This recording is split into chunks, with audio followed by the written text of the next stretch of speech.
The Samsung Galaxy S25 launch is just around the corner, and we're getting some juicy details about it ahead of time.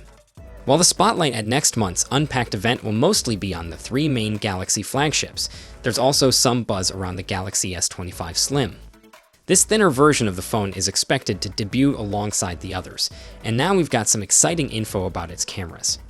We all know that adding more powerful cameras usually means making the phone thicker, especially when it comes to telephoto lenses.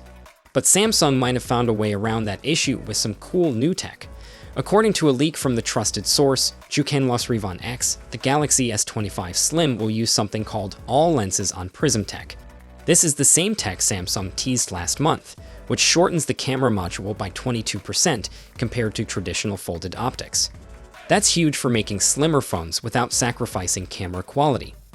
This setup uses a 40-degree tilted prism and a 10-degree tilted sensor assembly to keep the phone's design sleek and the camera bump much smaller than usual.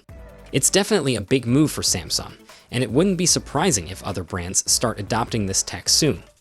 Right now, it looks like the Galaxy S25 Slim will be the first to rock all lenses on prism, but the release timeline is a bit unclear. Some reports say it'll be announced at Unpacked, but won't hit stores until mid-2025, alongside the Galaxy Z Fold 7 and Z Flip 7. Others think we might get the Galaxy S25 Slim in February 2025, along with the regular S25 models. No matter what happens, it's clear that Samsung is trying something new here, setting the S25 Slim apart from its usual flagships. Whether or not this gamble pays off remains to be seen. So, what do you think about this new all lenses on prism tech? Drop your thoughts in the comments below, and I'll catch you in the next one. Until then, take care.